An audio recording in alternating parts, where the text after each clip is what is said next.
Okay, so my presentation is about the developed answers, and my name is Peyton Banning. So for the first essential question, I chose who am I and what motivates me. So for me, I put what motivates me is my husband and my future career as a teacher and the gospel. And I stuck with the things that motivate me and not others' thoughts because I figured this is a more personal question. And so these are the three things that definitely motivate me the most.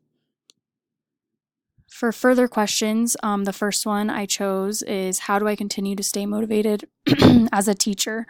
And when I was thinking about this question, I immediately thought of how I take care of and carry myself, because if you don't take care of yourself when you are taking care of others, like your students, you're not going to be as motivated. So for me, taking care of myself would be living a healthy lifestyle and making sure that I'm going to the gym, for example.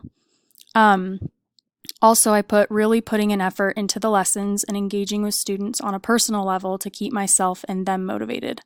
So we need to be personally engaging with each student. At least that would keep me motivated, maybe knowing their background a little more and wanting to just work with them and allow them to just learn and grow. My partner, Addie, gave me this great thought, and it says, the applications of principles and doctrines are what help pave the way. It sets goals, it keeps us on a path. The application is the action.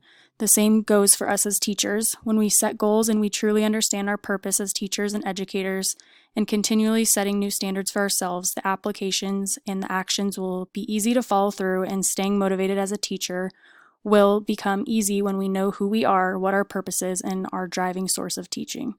So I really liked this because I wasn't for sure what would keep me motivated, I guess, continuously. So I just really liked what she had said. The next one, I asked what are ways I can relate my personal experiences into my teaching. So I chose this question because for me, I like to be personal with people. I like to know their experiences, and I like sharing my experiences. So I put, I'll need to be in tune with my students, and it kind of goes back to the last slide, just getting to know them. And I explained how I like to hear other people's experiences, and so I feel my students will also need to know that their teacher is just as real and raw as they are, because there's some teachers that don't get personal with you at all, and your students just don't really connect with you. Another comment from my partner, she quoted Elder Rasband, and it says, when we reach out and lift one another, we prove those powerful words, no one walks his way alone. So I loved that. That was very powerful. We have to reach out and we have to lift one another. And then another comment from another student, Caleb, says, when I think of relating personal experiences into teaching, I picture Christ in all of his parables, except much easier to understand. So I really liked that because it is very similar to Christ and his parables. He's giving us examples so that we can go throughout life, and we need to give our students examples so that they can continue through their education. So my last question was, what are motivational factors that students will look for in myself as a teacher? I think any student looks for motivation in their teacher. I know that as a student, I get most motivated when I see my teachers that are really energetic and passionate about what they are teaching me.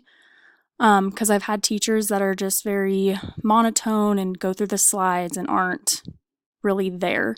And so for me, I look for motivational factors in my teachers when they are very passionate about what they're teaching me. Another comment from my partner, she put, we all long for human interaction and human connection. I think that will be the biggest motivating factor for you and for all of us as teachers. If and when we learn how to connect with them and be their friend, their champion, we will motivate them, and they will know that they always have one who is cheering them on and has their best interest in mind. I love this quote that she shares in this video. It says, no significant learning can occur without a significant relationship. And I think if we can be their friend and champion, it will naturally motivate them to want to succeed. So again, kind of going along with what I've talked about this whole time is just having that personal connection with them and being their champion and being someone that they look up to is very important. And she was referring to a TED Talk called Every Kid Needs a Champion, and I put the link there as well. So, yep, that's it.